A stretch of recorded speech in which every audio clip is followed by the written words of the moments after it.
Okay, I'm new to this interviewing stuff, but today we're interviewing my dad. I would like to start off with just why we're doing this interview. I just think that it's honestly a spontaneous idea, but I thought it'd be really cool if you shared your story because I grew up hearing your stories from your life a lot, and you've been through a lot.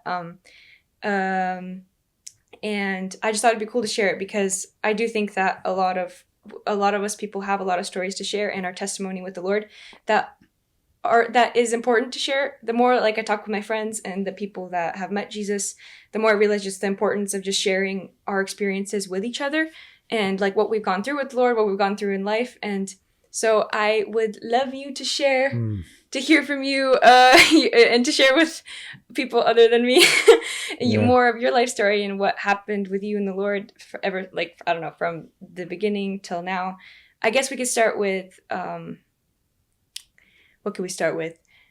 We could start with your birthplace. I don't know. Where did you come from? Right now you're a missionary, but where did you come from? Yeah, well, I was born in California, but I don't remember much because I was very little when we moved. We were born in Orange, California.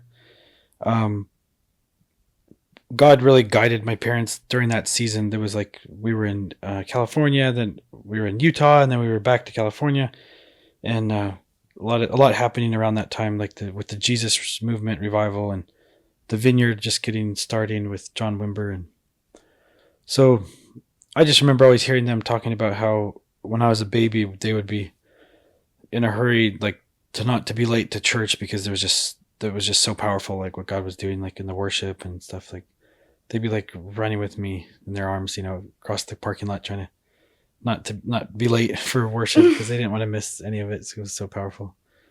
But so we were kind of part of the vineyard at that time. I always kind of, I don't know. I guess I was little during that time, but I always like to believe that I received a lot of that, some kind of impartation from that, just from that, what God was doing. But later I grew up in Park City, Utah, mountains, skiing, a really wonderful place, like high up in the mountains. But yeah, I mean, like spiritually, I grew up believing. I didn't really, when I was little, I didn't have like a really specific moment when I felt like I got saved. I just kind of, was taught everything. I think I consider myself a Christian, just growing up as a Christian. And then during that time, I mean, I can't say I was very spiritual. Like I was probably more just the typical kind of just living with the typical desires that a kid would have, like when you're like 10, 11 years old, just like wanting to do something fun, wanting to go hang out with your friends, and like not much spiritual happening. So in fact, I really feel like it was a good thing that we actually moved to the mission field, because initially I was very unhappy that it was happening. I didn't understand it. It wasn't, it's the kind of thing where my parents had already had a long journey that was like more than a decade probably of God showing them, he was calling them to the Soviet Union and all these different things, and like some really interesting prophetic things God showed my dad about that.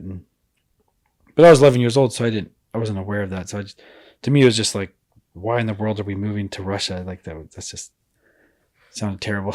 But to me, Russia was like, I hadn't read The Lord of the Rings at that time, but to me it was like something like the land of Mordor, like it's just like way out there somewhere, and like the sun never shines, and it's like always gray, and like, so I was not happy at all.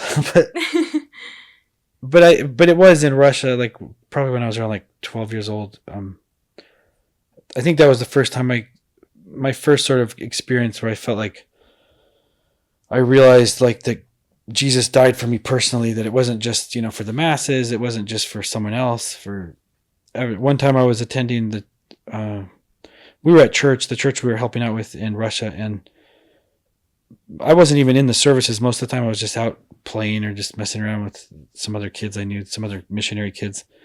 But we would tend to kind of find our way back into the sanctuary towards the end of the service, and I was just sitting there and listening to the altar call, because they would do an altar call like every service, and like on average like a dozen people would come up like every service. There was like tons of people getting saved, and I'd heard it many times, but that particular one time I remember it it's almost like it went from my head to my heart, and for the first time in my life I kind of realized like that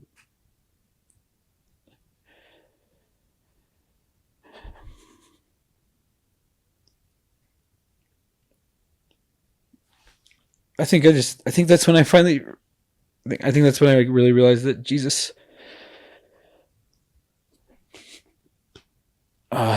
died for me personally, that it wasn't just, it wasn't just a kind of like something he did for the whole world, or, for the people in Russia or all these other people, but it was something that he did for me personally. So I think that was my first sort of, probably my real sort of experience when I feel like I got saved, like I feel like, because to me it's very similar to, I feel like it's a challenge for a lot of people that grow up in Christian homes to, like, in some cases, not always, where it seems a little bit ambiguous, like to try to figure out when you got saved, because it's like you grew up in the environment. But I always feel like it has a lot in common with like Samuel, when he was growing up with Eli, and even though he was being trained to serve the Lord, it specifically says that he didn't really know the Lord, until that experience he had when God spoke to him. So I feel like that's like a legitimate sort of experience that a lot of us can have when we grow up in Christian homes, where it's like there could be several different encounters that really happen that are like kind of really significant, Mm-hmm.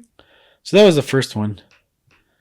I think later I had another sort of shifting point where, more like a little bit later, like when I was like 13 years old, when I was probably more experiencing more temptations, like to like try things, or like know what it, just a sort of curiosity and temptation of like I've grown up in the church, like I wonder, just kind of wondering like what it would be like to be just like in the world, like live a normal life kind of, or yeah, just, I knew like that as believers, we live differently, and we didn't do certain things, obviously, and so there was that sort of draw, like I wonder if it's worth kind of trying it out, like just to see what it's like, mm-hmm. But thankfully I remember there was a moment where I realized, like, it was just kind of like a realization. It was like, no, like I know enough that it's not worth it. Like Not it's worth just, even trying. Yeah. Kind of. Yeah, it's not worth trying. So I remember when I was little, you told me that you did try one cigarette in your life, but you didn't like it, and you're really lucky that you didn't. Yeah, like it. I had a lot of friends at the time that just from where we lived, that were unbelievers that smoked and stuff. And I guess I was afraid. Yeah, I didn't really want to smoke, but I was just curious, to find out what it was like. So I did. I thought, well, I'm just gonna go and try smoking a cigarette all by myself, just so nobody knows. And and I didn't like it. I thought it was just ridiculous. I was like, I don't know why people do this. I'm glad I didn't like it though. And so yeah. But right around that time, I started getting more involved in ministry. So that was helpful, because at that age, it's not always a good thing to be bored. Otherwise, you might end up getting into trouble, or just spending too much time with the wrong people. So I started getting into worship when I was 13, and like right around that time, I started learning guitar, and then started playing bass in our church, and so that was good to kind of get me on more of a path of just serving the Lord, and like realizing some of my gifts and stuff like that. What was it like living in Russia? Because you were pretty young. Like, there's probably like some crazy stories from while you guys were there. There's probably gonna be people listening to this that have never been to Russia, for example. For them, it's like you said, like Mordor or a mystery land where you don't really know what it's like. Yeah. Well, when we first went, it was like I think it was 1992. We were only there for a little less than a year, and then we moved to Ukraine. But it was still, it was right after everything had opened up, and there's a ton of transition. It was still that long period of time. I don't know how long it lasted, when there was a lot of shortages. Like you could go into like a food store nearby, and like it'd be like mostly empty. Like there'd be hardly any food there, and like it was just kind of strange. Yeah, but it was kind of a cool experience though. Like it was fun. It was a fun experience getting to know like the local kids and stuff, and what they did to entertain themselves, and like we played a lot of games, and like just fun stuff like that, like knife throwing, and like all kinds of. They had like multiple games with just throwing knives, and all these like big group games that they would play. That was pretty cool, because this was like pre-phones, pre like pre anything. if it was only, there was only like one neighbor we had that was they were probably more wealthy, so they had like a TV and a lot of video cassettes, so they had like movies and stuff, which was. But other than that, like people didn't have phones. And most people didn't have like gaming consoles. Like that was only just coming, into existence, so to speak, in the former Soviet Union. So, but yeah, it was really different. There were, I don't know. There's a lot of things were not as accessible. Just basic like Western foods, like a Snicker bar or like even just like an orange or something. It was kind of funny. It was like a lot of things were like at that time seemed kind of exotic because they were so rare. Yeah, I remember Mom telling me that because she lived in Kharkiv, and when that, like, I think it was either bananas or oranges. Like whenever they'd have like a banana or orange, that was like a whole big deal. Yeah. Like, oh my gosh, a banana, or oh my gosh, an orange. Yes, it's funny. I mean, now living here, that sounds. I mean, I never grew up that way here in Ukraine, so to me, that kind of it's hard for me to imagine because now it's like you have coffee shops and everything, and so. But yeah. Yeah, it's changed a lot. So you were in Russia for a little while. That was there, right? That you said that you really like experienced God's presence. And, like, kind of got from your head to your heart of like. Yeah, that's when I had that experience, and that's when I got baptized too. They had a baptism, in a pool, like with a lot of people getting baptized. So I got baptized while I was in Russia, and then it was probably 1993. We moved to Ukraine, through a number of like confirmations God did. Like it was pretty amazing. I mean, I was a kid, so I wasn't really in on a lot of the things my parents were thinking about and praying about. But like we did come to Kharkov, where I eventually moved to help another pastor who was trying to plant a church in Kharkov. So we did go on like kind of like a missions trip with them initially, and then apparently my parents they had been praying about Kharkov, the city, Kharkov. I don't know how it came on our radar initially, but yeah. So I believe it was during a trip back to the States. We were at some prayer meeting or something, and someone in the prayer meeting got a word. Just kind of supernaturally got like this word. They didn't know what it was. They as far as they knew, it could have been a name of someone, but they felt like it was like a prophetic, somehow prophetic for us, for my parents. So they approached them and they said, I got this word. I don't know if it's a person, but they got the word Kharkov, and so that was a real confirmation because they had been praying about whether God wanted us to go to Kharkov. So that was a real confirmation. The first time we went, it was just me and my parents. I don't know why, but my sister stayed back in Kostroma in Russia, where we were. We went on the first trip just to help this other church, but that's when we got thrown off the train by the Mafia. So that was a pretty crazy story. How did that happen? That was that's also something that for me right now is like Mafia. What, a train? It was really it was really weird. Like we had to take a train from Kostroma to Moscow, and then there was a train you could get from Moscow straight to Kharkov. It's like a really long trip. But once we were in Moscow, we were starting to board. We were supposed to be boarding our train, and the conductor, like the person that responsible for our cars, she started saying something like that our tickets were bad or something, or like they were not legitimate or something. And I didn't understand the conversation at the time. I was just watching, and then eventually, they were arguing. They ended up arguing and going back and forth, and because we had bought tickets, so like my dad was like pretty frustrated, like why they weren't letting us get on. And then I think it was like probably like literally like a few minutes before they were supposed to take off, my dad just made the like decision that we have tickets and this is wrong, so we're just gonna get on. So we just so he's like, we're getting on, so we just all like jumped on the train. And then when that happened, everything started going crazy. Then these like big giant dudes came out and started trying to push us off the train, like because and then, I mean, it was only later we found out it was the Mafia. And so there was a scuffle. Like, thankfully, nobody really got hurt. Like, but a couple of them like were trying to shove my dad out of the door. And he was the train already like driving at this point? Yeah, it was starting. It was just starting to move, and like so the door was open because the conductor didn't close the door yet, and they were trying to shove him out, and he just like locked his hands on the door and he was yelling like, "We're not gonna get out." And he was pretty big because he did football and stuff. So these two big guys just couldn't shove him out. They were trying to like get him to come out. And my mom's guitar got like kicked around. We were afraid it got damaged, but it was okay. But eventually it was starting to get kind of violent. And eventually my dad was like, fine, let's just get off. This isn't worth it. We're not going to fight him. So we got off, and then we called the police, and I remember the police showing up, and eventually they just basically told us they couldn't do anything about it, like because it was the mafia.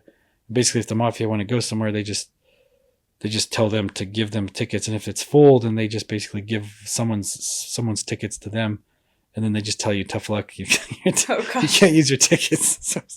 So we just couldn't get. We had to miss that train. I don't know how we got there.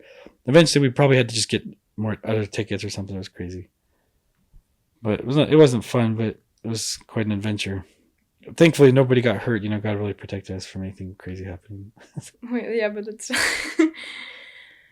okay. So you moved to Kharkiv, and what happens there? Because I know that that's where you met Mom, and eventually you guys go like to Bethel, to the States, before coming back to Ukraine. But like, I don't know, was there also some kind of processes as a person that you're going through with God when you moved to Kharkiv, maybe during the time? I know God was also doing a lot with the youth then too, because you guys had that group Flame, or what was that? Maybe you could share a little bit about that. Well, yeah, that's when we were in Kharkov when I was basically a teenager. Like, so then that's when I started to get more involved in ministry, and thankfully pretty much made a decision that I wanted to avoid falling into the trap of trying to, going into the world sort of, and like being worldly or whatever. So started getting involved in more ministry with worship. And then closer to when I was around 16 years old, we started doing these like youth home groups. My sister started, and then Tanya, she ended up being the first one to lead like a new group. They were like splitting the group so they could start like new groups. And so she became a leader. So then she had to, in the model we were doing, she had to choose someone to be sort of her co-leader, sort of, assistant leader kind of. Mm-hmm. So she chose me. So then, why did she choose you? Because like, I guess she thought I was the best candidate, of the people we had. I remember her telling me that she didn't actually like you, or something, but like you were like the only person that had been like with God longer than the other guys or something. Well, that was like, I think that's why she chose. I mean, that she was supposed to choose, someone who seemed to be the most, potential leader that could lead, so. But we did meet long before that. We met when we were like 13 years old, when she first came to our church. And like, we kind of liked each other, but it's like, obviously at 13 years old, it's like, we didn't even hardly talk. I would just see her and I was too shy to talk to her. I'd be just like, hi. But then around 16, we started leading a home group together, and we were part of the pantomime team and stuff. So we got to know each other better. And then slowly but surely, we started becoming really good friends. And yeah, that's when I called her the first time. That was a pretty funny experience, because we were already sort of like meeting before home groups and talking, and so because like for the ministry and stuff, yeah. But I had never just called her just to talk with her, and I really felt like I'd like to just talk to her on the phone, but I was super shy. I was always super introverted, and so much like when I was a kid, I would be like afraid to pick up the phone at the house because I didn't want to have to talk to someone and like not know what to say. So I'd be like, let my sister pick it up. That was back when there was still those they're like landline phones. Landline phones. Yeah, so like if the phone rings, it's like someone has to pick it up, and I would always be like, I don't want to pick it up. Like, let my sister pick it up. She likes to talk to people. So I was kind of nervous. I thought, but I kind of thought, well, maybe we can talk about the home group or whatever. I really just want to talk to her, but it was pretty bizarre, because like right as I was thinking of calling her, she was laying on the couch at her house thinking, well, it'd be so cool if John called me. That would be like a sign that he likes me or something like that. And then I call, and she was laying on the couch, so she reached over and grabbed the phone, and it was me, and she was like so shocked she like fell off the couch. That sounds like some romance movie. Yeah, scene. It's like so we had a little bit of divine romance there going on. So, and it was cool. We talked, and then we ended up talking a lot. We'd talk like more than an hour, like at times. And mm-hmm. So that's how we got to know each other, and eventually started dating. And then, so we were mostly involved in like youth ministry stuff, and then we started doing outreaches at some point. What did that look like youth ministry in Ukraine? That's like a totally different context in the States, probably, or maybe not. I don't know. What did that look like for you guys? I don't know. In some ways, it's probably similar. It was probably similar. It's just that we just had youth groups, and then at some point, we weren't leading the youth group. We were kind of like part of the youth group leadership team, maybe, but we were just doing like home groups. And then one of the other brothers was actually the youth pastor leading. But at some point we realized we wanted to do more evangelism and stuff. So we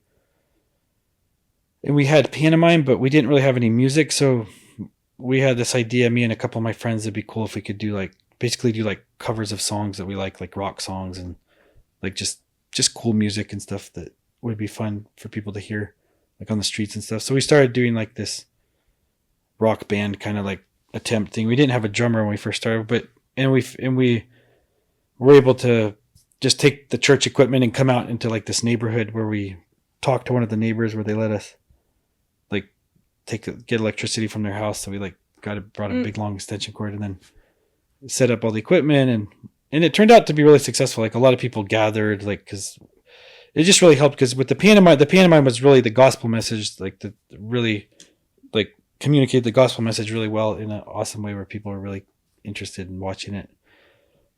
But to gather people, it was best since we had music. Cause by the time we were finished with our musical program, by the time we were done doing our music, we could, a lot of people had gathered, cause it was loud and the whole neighborhood could hear it. There's like this concert in the neighborhood. So it was cool. And so we started doing that. And then it kind of grew. Eventually we had like a full band and we started doing that whenever we could. Like, you guys were doing like concerts, right? From what I remember. You were showing me photos and I remember looking at them like, this is so cool. It's literally you guys on a stage and like, it's that moment as a kid, you're like, my dad is so cool. Yeah, we were just like, we didn't really, we kept renaming our band because we couldn't come up with a name we liked, but, and we weren't writing songs. We were just doing cover songs. So it was just fun. We were doing like songs by like, U2 and Lifehouse and Supertones and like, I don't know, DC Talk. You were the singer, right? Yeah, I was the singer. And then eventually we had another guy that was doing like rap and stuff like for some of the songs. And then, so I'd mostly play electric guitar and then, except this one piece we do was more like a bass and drum solo. And we do like 2 bass guitars with the drums and stuff with our bass players. It was kind of fun. And then, but we started by just doing like these little mini concerts in the neighborhoods. And then we eventually did like a big concert in the place where our church was gathering. It was a pretty large, like hall. Like it was like a local building, like with a pretty big it wasn't a sanctuary, but it was like, it was big though. It was like, it could probably fit like 1,200 people, like if you maxed it out with like the balcony and stuff. That was like the biggest one we did. That was like really epic because we had like a few other bands we invited to participate and it was just that whole time was like an era where people were super hungry and open. Like on one hand, I think it was just because they're open to just anything because it was still sort of that period where there wasn't that much happening in the culture, like there wasn't that much entertainment. There wasn't that many concerts happening in general and stuff like that. So it was just a lot easier to attract people, gather people. Like cause like we weren't like a famous band, but like surprisingly, we could just advertise that we're doing this big concert and name some bands that nobody knows about and a ton of people would show up. Like I remember you telling some funny story about the name of your band that you guys made some really crazy name and someone in the crowd like acted like they knew you for, like they were a big fan or we were doing like a concert. We partnered with some other ministries sometimes like Campus Crusade or like some other ones. I can't remember who it was, but we were doing like someone invited us to do a concert in this youth camp that someone was doing. So they invited us to do like it was sort of really kind of an evangelistic kind of camp. Like a lot of kids were like unbelievers there. And so we were invited to perform there and I can't remember what happened, but like right before we were supposed to perform, we got into some argument with our drummer or something or just something. I can't remember what. So he was like kind of offended and we were all kind of uptight. And right as we were trying to resolve this, the girl that was like doing something with the program for the whole event came and she was like, oh, like, so how should I introduce you guys? And we like pretty much like come up with a new name, like almost every time we performed. Cause we couldn't find a name we really liked. So we just come up with something. And he was just like all uptight and she was like, so what's the name of your band? And he was just kind of jokingly, kind of mockingly, just said something, just blurted out something. He was like, just call us Choopy Droopy or something.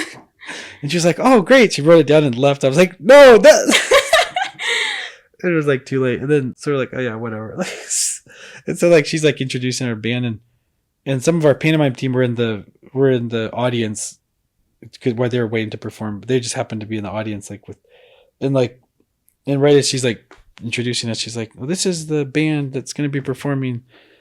Their name is Choopy Droopy, and like, and one of the girls in the audience like turned to her friend and she's like, I know this band, they're really hot. Like, one of our pantomime team members overheard it, so it was just funny.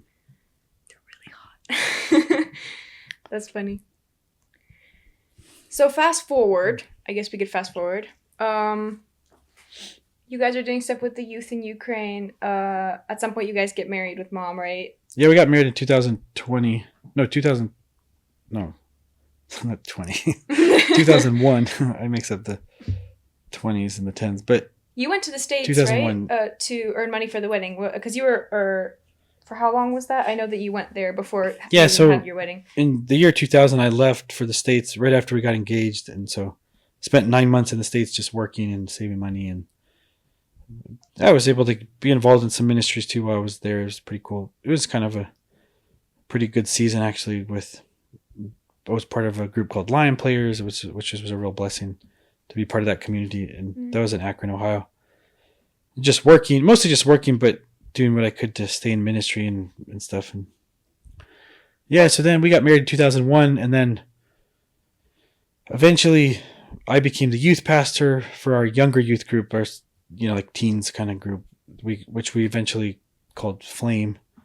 And then initially, in the beginning, we started it was me and Max together. We were leading it, and then Andy and Max moved back to the States. So then I led it I was probably leading the youth group for like around 7 years, I think, before we eventually went to the States for a longer period of time to go to get some training and like kind of get refreshed and equipped.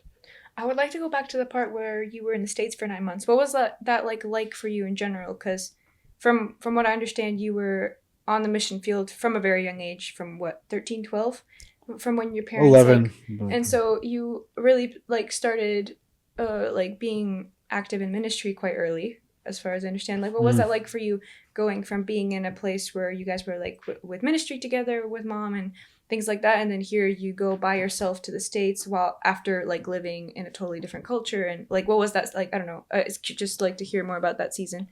Yeah, it was, and part it was just like becoming an adult, kind of just. Because it was my first time coming back to the States, so I had to get my driver's license. I had to finish my school. I had to just get all the basics sort of done while I was starting to work. Initially, it was very lonely because it wasn't really an area where we'd ever lived before, so I didn't really know that many people there. We had some connections there, but it was a real blessing. Like it was, it actually was one of those things like where I think it's actually healthy sometimes when you get kind of pulled out of your environment where you have relationships, because sometimes that really helps drive you into your relationship with God more. And like, so that did become like sort of a period where I felt like I didn't really have any friends. So like Jesus was my best friend. And I felt like it was during that period, I think I felt like for the first time I experienced, something where it resembled like where you really fall in love with Jesus. And because before that I'd heard people, use that phrase, and I kind of never liked it. I thought it was kind of weird in a way, almost like, especially if like, yeah, I'm in love with Jesus. But I really did experience that where it's like you just have such a longing to like you look forward so much to like just being in fellowship with Him, like spending time with the Lord in the secret place, where it's like where I realize it's a similar feeling like you feel when you're in love, where you're like you're literally looking forward to be with that person, and it's like. And there's no other way to explain it, but you're just in love, like, and it's not something you can just intentionally do with your mind. It's like, it's just an experience that you experience, So that was really good. Yeah, it was a long time to be apart though. So you guys couldn't call like at any time that you wanted to, right? Or did no, you guys email? Or the people I was living with were very gracious and generous. They let me call once a week for 20 minutes because it was expensive to like do long distance calls back then. So we only had email and like physical snail mail. So we'd send letters, and sent emails a lot and stuff. So then you went back and you got married, had kids, right? Yeah. And you mentioned that you went to like get equipped and stuff to Bethel. Um, I don't know what. I know that a lot happened in Bethel while you guys were there, and that God did a lot. And maybe there's something from that you would just like to share that you learned from that maybe season when you guys went there. Why did you even end up going to Bethel? That's another question. Yeah, we at the time we decided to go. We felt like we were kind of in a dry sort of place spiritually. Like we had been serving, like leading the youth for many years, and in some ways I felt like we were just kind of like almost kind of going through the motions, like doing what we knew, but it didn't seem like much was happening. It just seemed kind of dry, sort of. And I just felt like it was probably time for us to take a break and like go back to the States, get like hopefully get equipped somehow and kind of refreshed, and then just give us a chance to kind of seek God and see what He has for us in the, like what our next step, sort of speak, was. So it took us a long time. I think it took us about a year before we finally made that decision to do that. And then, so I was looking into different options. I was looking into different churches, and I really liked the idea of going to a school. Like I like to learn in general, but I felt like it would be awesome to go to not just some school, but actually like a school where that's part of some kind of revival or where God's like really moving or something. And so I was looking into different places that seemed like, where God was moving. And in the end, I just kind of landed with Bethel because I started listening to some of their preaching and a lot of their testimonies. And I think I was just really impressed and inspired by a lot of the miracles happening, in their culture and the healing and stuff. And I just felt like we were in a place where we believed in all of that, but none of that was happening. It was just kind of like, just nothing. It was just like, yeah, we believe in healing, but nobody gets healed. We believe in the gifts, but we're not really operating in them. We just kind of believe in them, and we know people that operate in them.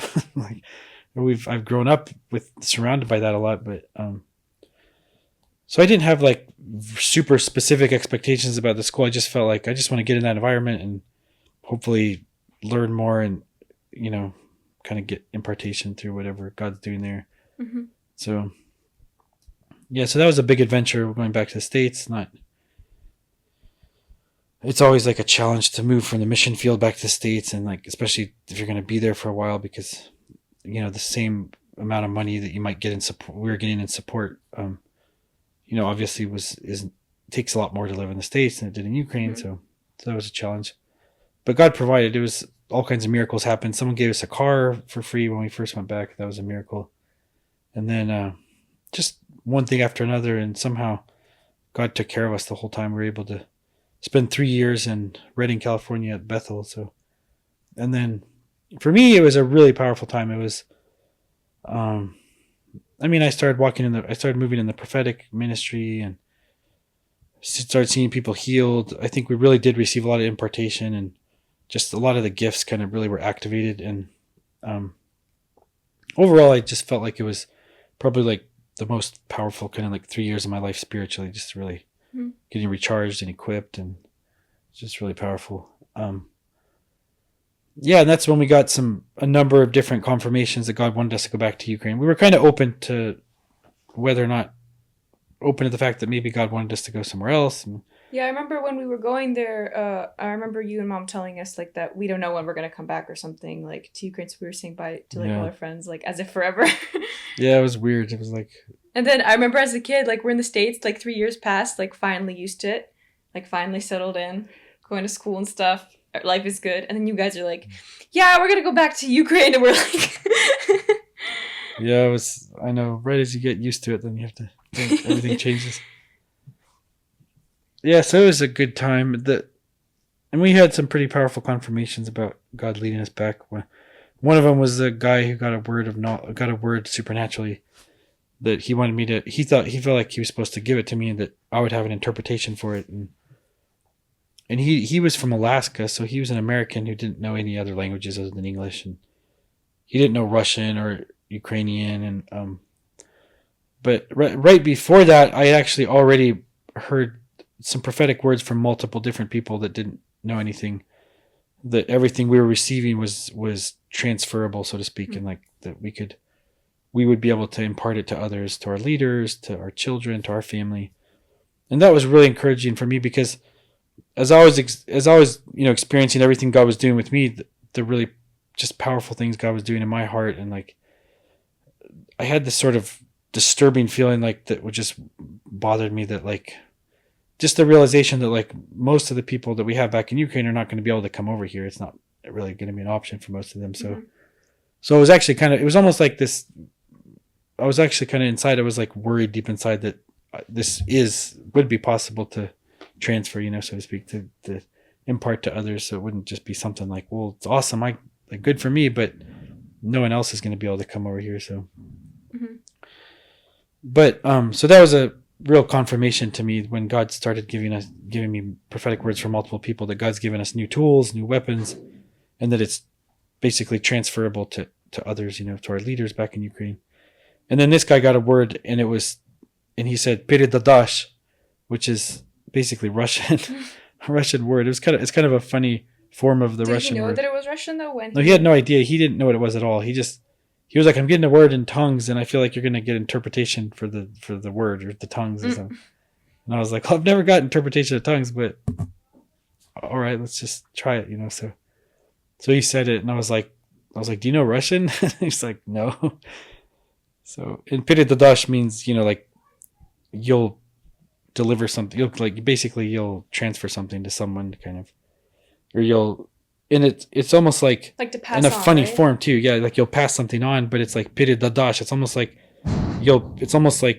you'll pass on something that has already been passed on, but you have to like pass that on more, kind of, almost, because it's like. So you were a Bethel. You got this prophetic word and all this confirmation to go back. What are you seeing God do right now in Ukraine? Because you've pretty much been in Ukraine here since then. That was what, 2000. When did we come back here? 2014 we came back. Yeah, it was 2014 we came back. That was right around the time when that first initial kind of stage of the war broke out in the east of Ukraine, and so there was a lot of refugees moving to Kharkov and stuff, and so it wasn't what we were planning on, but we ended up just kind of getting thrown into a lot of ministry for refugees, and because that was a real big issue. But most of all, we just felt like God really wanted us to equip the saints and the gifts and prophetic ministry, the prophetic gift and healing and that kind of thing. And so that's really been something that's been a big focus, just to be able to change that, to make it. We've just had that burn in our hearts, the desire to make that shift from like sort of like a minority of people in the church that can do that stuff to where it's like most of us, like are proficient in moving in the Spirit, in the gifts of the Spirit, and really expecting God to do things supernaturally and like for His power to manifest. And so it's been exciting seeing people starting to do it, because that's really the goal. The goal was never really about us just, doing the stuff, but really about being able to disciple people and activate people and encourage people to to just learn how to step into that and realize that it's for everyone. So, yeah. I was talking to one of the girls that was at a recent retreat. That was, I think it was the Revive retreat or the Free and Fearless retreat. And Nastya, she was saying that it like really impacted her, and she's also from a context of like being in the church pretty much her whole life.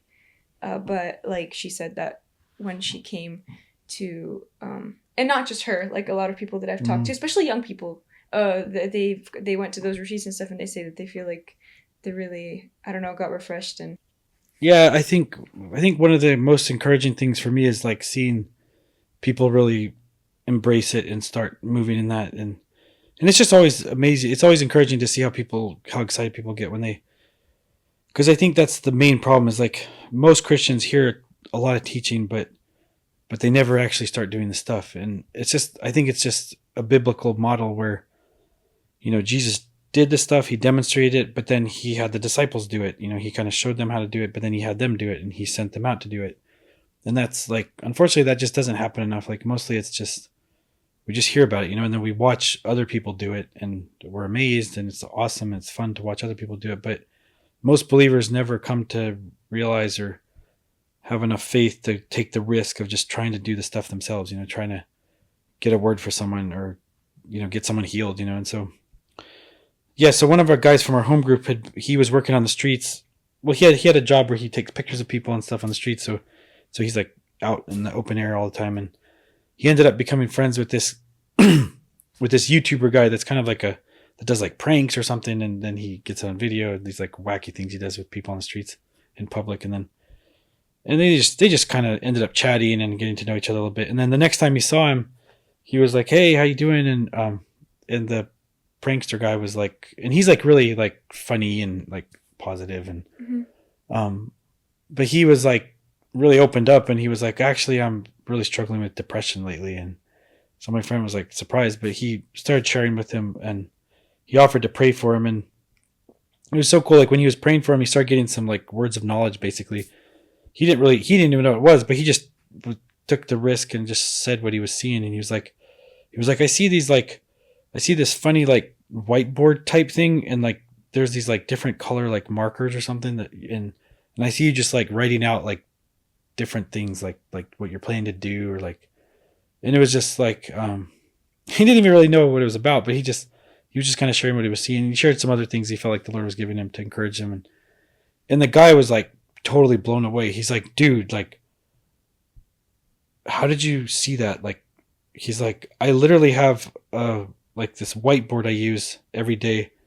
with multiple color markers, and I write out like different tasks I have in different colors and like in a particular way. Like I don't even know anyone who does this." Like, he's like, "How did you know that?" Like, because that's like really unique, something really like special that I do that I don't even know anyone else who does that. And so he was like really blown away by that. It really like touched him. Like, so it was just really cool. And I think a number of other things that they really encouraged him. So it's just exciting to see people take a hold of that, and like people hearing about people getting healed, and getting prophetic words, and just kind of having a different, more expectation of that. It's really, really exciting. I like what you shared in a recent sermon at church that, like, I don't remember how you said the phrase, but it sounded something like there's a difference between being like a fan of God or a fan of Jesus and like actually being a follower or a son.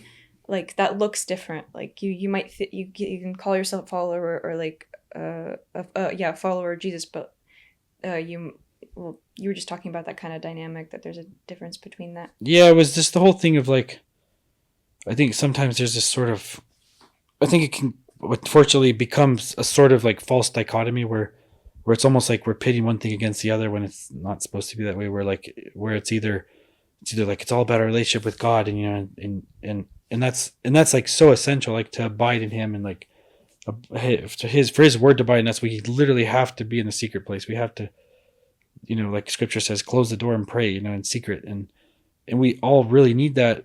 But at the same time, it's like Jesus very specifically said, in this you'll glorify the Father, that if you bring much fruit, and by that, and basically in some translations sounds like, and that'll be proof that you're my disciples.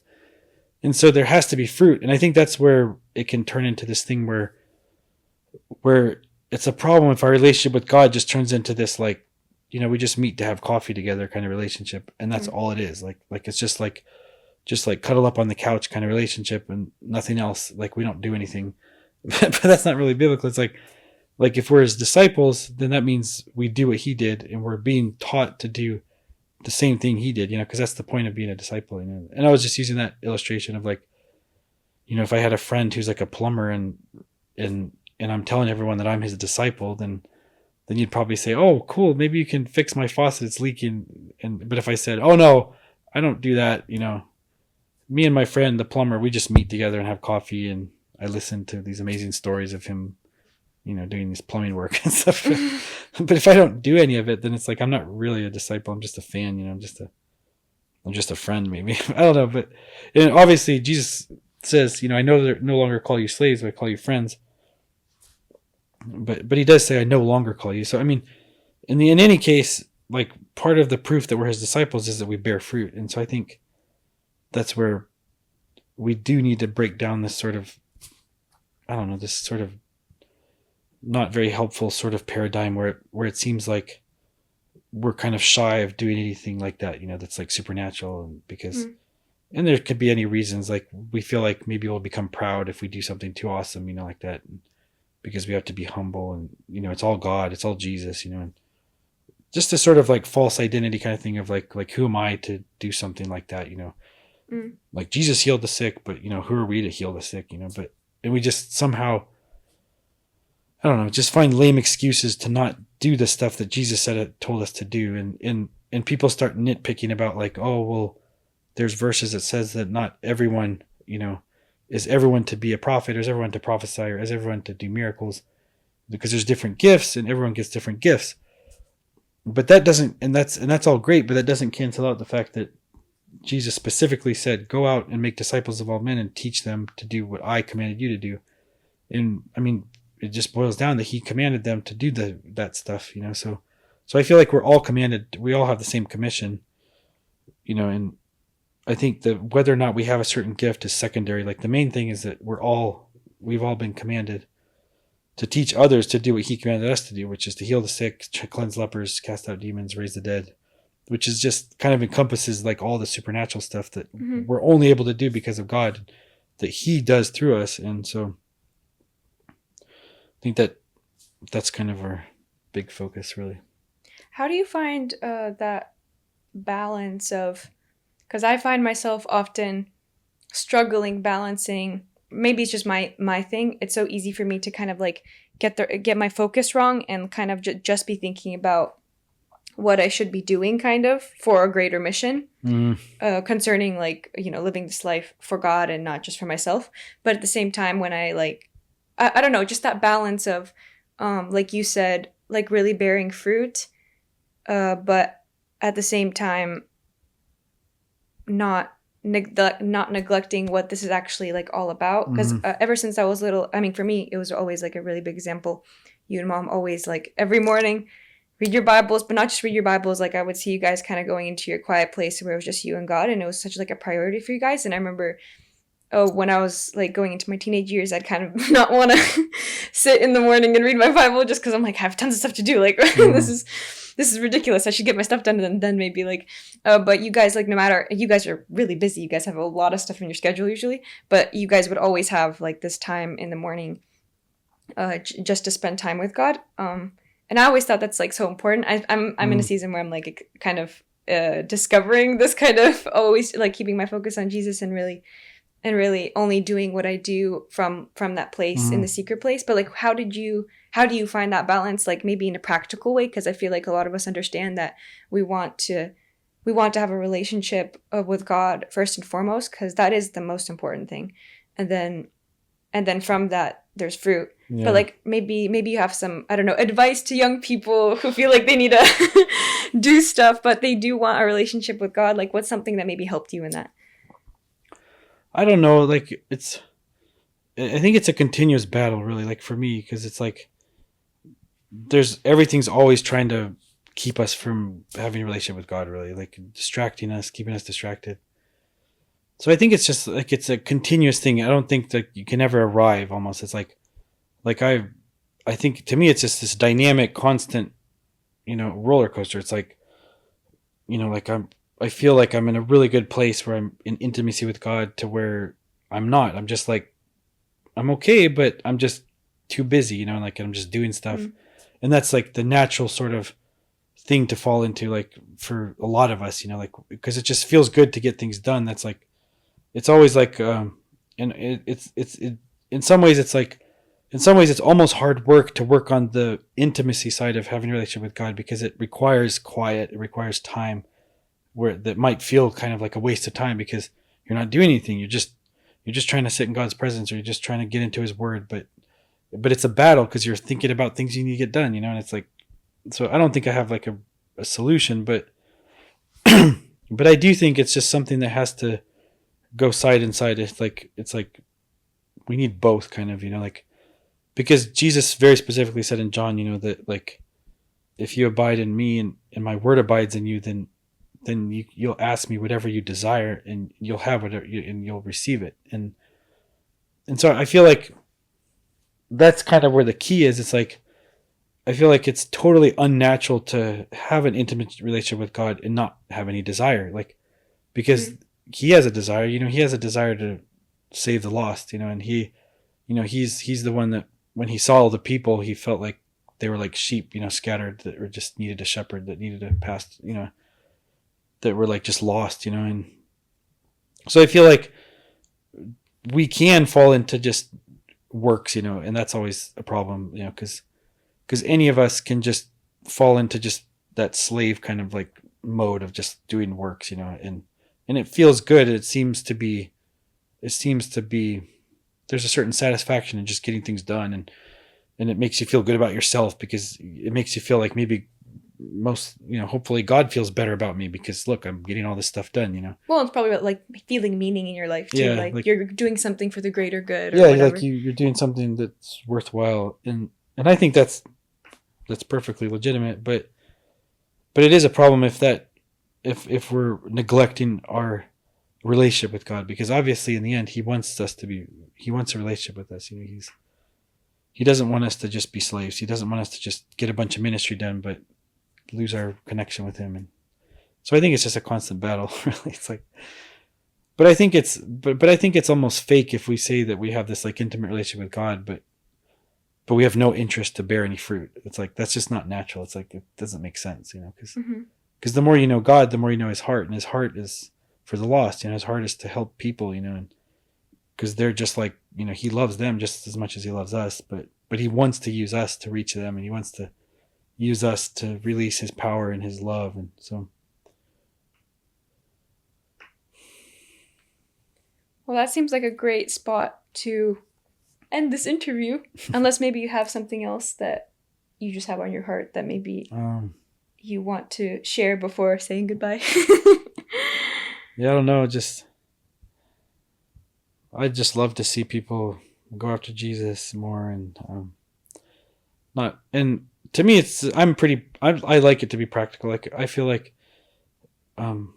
just to be careful. I feel like we need to be careful not to create theology based on our lack of something. Like if we're not seeing people healed, then we need to be careful not to create a theology that says that we should not expect people to be healed, because it shouldn't be like that. I feel like we just need to humble ourselves. If we're lacking in something, then we need to find people that are bearing fruit in that area and just learn from them, or like go visit them, go talk with them, read what they're teaching, if it's biblical, instead of just finding excuses not to do stuff like that, because unfortunately that seems like it's the biggest problem in the body of Christ right now. Is we have, like, I mean, most churches that we might know or be connected with, a lot of churches would declare that they believe in the gifts. They would declare that they would say that they're continuationists, that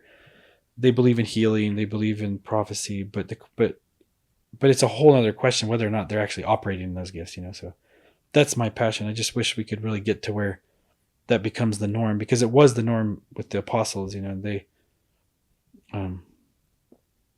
so I think God wants to do that.